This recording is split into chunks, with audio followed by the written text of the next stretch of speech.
What's going on, kings and queens? Thanks for joining me again on Keeping It Copacetic. I have been taking off a few days. I know that teachers have to report for us next week on the 28th. So I took some time off to go visit family in Philadelphia. So it was a great trip. I ate a lot. Philly is a city of food, food, food, food. It has all the food, delicious food. So I ate a lot of cheesesteaks and a lot of seafood and a lot of all those different wonderful, delicious things, pizza. So now I'm trying to drink some of this mushroom tea to try to get my digestion back in shape. So before I go and get into chapter 23, let's do a little bit of short recap on chapter 21 and 22. In chapter 21, David comes and visits Portia. She's a little bit wary because she sent Mistress Sheba to meet him instead of going to meet him herself. And so when he comes by, she's kind of, a little antsy, but he comes in and tells her, hey, that's the best thing that ever happened to me. He's very pleased with Miss Sheba, so she can take a sigh of relief. Portia gets a call from her sister, Paula, who says she wants to come and spend Thanksgiving with her. So she's pretty happy about that. And her daughter, Pam, they go to do their grocery shopping and get prepped up for company. And Pam also reveals to her that she has invited Raymond to come and have Thanksgiving dinner with them as well. So Portia's not too happy about that. She would have rather have had her Thanksgiving dinner with George, but that was not possible. He was going out of town, so it was what it was. They're sitting down to eat, and Paula stops right after the grace is said, and she says, "Hey, we hear Raymond has called me. He told me you're taking the propofol. We are so worried about you." Of course, she realizes that this is kind of an intervention for her, and they are afraid that she's abusing drugs and all that. And so she tells them that she has taken the propofol. She's not taking any more. There's nothing to worry about. It was just something she needed to help her sleep, and it's over and done with. And they kind of accept that from her and let that matter go. And she fusses with Raymond a little bit, but he decides to let it go, and then he's going to also go ahead and sign the divorce papers. So that's a good thing. Chapter 23. Let's take a little more sip of this before we get started.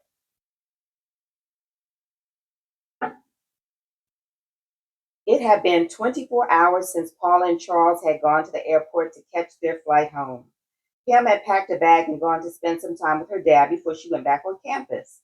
The phone rang, and I thought it was one of them checking up on me. It was George. "Come home with me tonight," he said. "Where are you?" I asked, glad to hear his voice. "I'm right outside your door." I rushed to the window and looked out, and there was the black Mercedes pulled up to the curb with George inside on his cell phone. "When did you get back in town?" "Today. Now, how long will it take for you to get out here? I missed you." "Give me 10 minutes." I grabbed my overnight bag and stuffed it with whatever I thought I might need and pulled a suit and shoes out of the closet to wear to work and rushed to the front door. "I'm so happy to see you," I said, resting my hand on top of his on the armrest. "You should have come with me. I want you to meet my family," he said, glancing over at me. "I probably should have, but it was good I didn't." "Why do you say that?" he asked inquisitively. "Raymond saw the Depper van and the syringe at my house a few months back, the night I saw you at the club with your date. He was upset about me filing for the divorce and arranged for Pam, my sister, and her husband, and himself to be here for Thanksgiving to do an intervention to get me off the drug." "Are you serious?" "Yes, I am." I was stunned, but I explained everything to them just like I told you, and then we sat down afterwards and ate dinner. Now, for that scene, I would have canceled my trip, George said in amazement. Anyhow, they're family, and that's what they do. I know, it just made me more aware of how the things that I do affect other people. I realized that I wouldn't want any of them to do what I did. Now that's real talk. I'm relieved to hear that, George said, leaning over to kiss my forehead. "This is it," George said, pulling up into the driveway of what looked like a McMansion. "George, this is a lot of house for one person. Have you ever heard of a condo?" I asked, getting out of the car. Standing in the frosty night air, framed in the gleam of the landscape lighting, it was very impressive. "I told you I like nice things, and I like to be comfortable." "You're obviously very successful at what you do because this is beyond being comfy." "I try," he said, grabbing my bags out of my hand. "Come on in. Mi casa es su casa." Stepping into the house, I was sure that it had been professionally decorated. There was Afrocentric art and animal prints, and it was filled with fine furniture. Follow me, I'll show you around. George showed me the layout of his home, and it was upscale, raised to another level. Have you eaten? He asked when he set my bags down in the master bedroom. Yes, I have, I answered. Great, he said. I want you to take a shower with me, he said, taking off his clothes. You know, you are more of a mystery than I will ever be, I said, undressing and trailing him into the spa he called the bathroom. I closed my eyes and I felt like I was caught in a summer rainstorm. The water was warm and soothing, pulsing against my body from every direction. We bathed each other, and it was the most romantic and intimate experience I had ever had. All dry and moisturized, we climbed into his plush bed. George turned on the TV, and I turned over and went to sleep. You're already dressed, I said when I finally opened my eyes in the morning. I've got an early day, he said, sitting down on the bed. These are for you, he said, handing me a set of keys. You can drop anything you want in the garage, and we'll pick up your car later. Okay, have a peaceful day, was all I could form my lips to say after he gave me a quick kiss goodbye. That evening after work, I went home and got some more clothes to stay with George a few more days. It was good to have someone around at the end of the day. But when he went on call at the hospital later in the week, I decided to go home and stay at my own house. How are you? He texted when he got a break. I'm good. Staying at my house tonight, I text back. I'll come by if I can, he wrote back. Okay, I text him and opened a can of soup for dinner. I inhaled the aroma of the soup through the steam that rose above it and admitted to myself that I had missed having someone around when Raymond left. But something was making me nervous. I usually have a plan to whatever I'm doing, and now I felt like I was out of control, just living without knowing where I was headed. But now I craved to know what lied ahead in my future. I was never one who went to fortune tellers or palm readers. It used to scare me. But now I just wanted a glimpse, a few hints to help guide me. I thought back to my Friday night travels in time and I was tempted. It was around 10 o'clock in the evening when I heard the doorbell ring. I knew it was George. He had texted me that he would come by when he was done. I opened the door with a set of keys in my hand for him. I was hoping I wouldn't have to ask, he said with a smile. The word says we have not because we ask not, I said, helping him out of his coat. Mm-hmm. What do you have to eat? I made you a light dinner, Mr. Funny Man. Come on in and sit down, I said, walking into the kitchen. I set you a place in the dining room.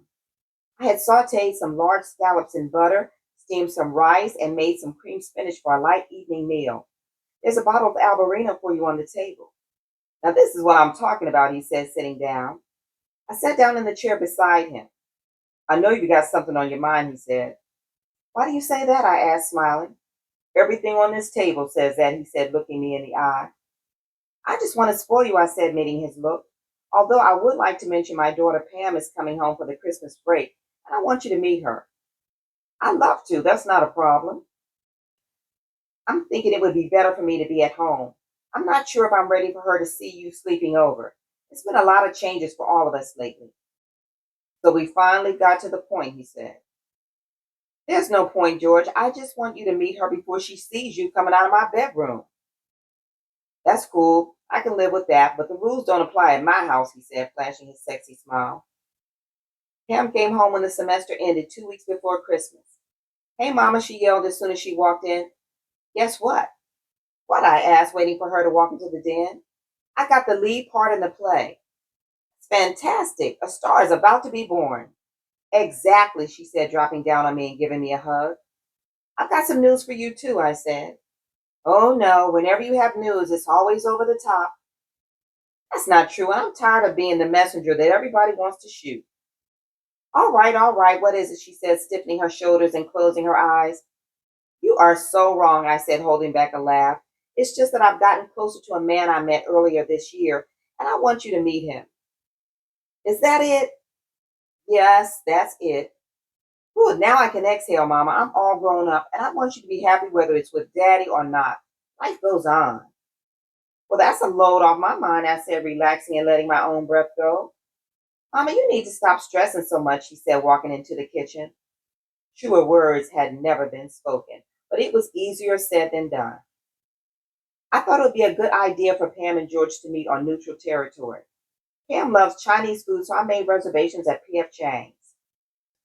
I can't believe we got here first as slow as you were moving, I said to Pam as the hostess showed us to our table and handed us menus. Just order what you know you like, nothing new. I don't want you to waste a whole plate of food. Mama, I know what I want. I've eaten here before.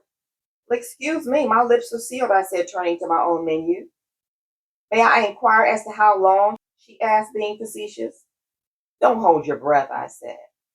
Hello, pretty ladies, George said, interrupting our exchange just as I was about to remind her which one of us was the mother. Hello, hello, I said, sliding over to the left in a semicircle booth to make room. George, this is my daughter, Pam. Pam, meet George Reynolds. He's a physician at Metro General. Nice to meet you, Dr. Reynolds, Pam said. It's my pleasure, dear. Please call me George, he said, reaching out his hand in front of me. Pam shook his hand with a smile, and I felt like I had cleared another hurdle. We ordered, and when the food came, we sampled from each other's plates. You know I'm crazy about your mama, George said to Pam. I'm getting that feeling, she answered, staring back at him. Would us being together be a problem for you to get used to? Not really. I'm about to graduate, and I may not be in town anyway. I feel better if she has somebody around. In that case, let me put your mind at ease. I plan to be around all the time. And that's chapter 23. I would have put chapter 23 and 24 together, but chapter 24 is kind of long, so we'll just go ahead and have a short chapter. So thanks again for listening. Please like and subscribe. Put anything in the comments what you think about it. Just let me know your feelings about the book since we're getting close to the end. And I will see you next time for chapter 24.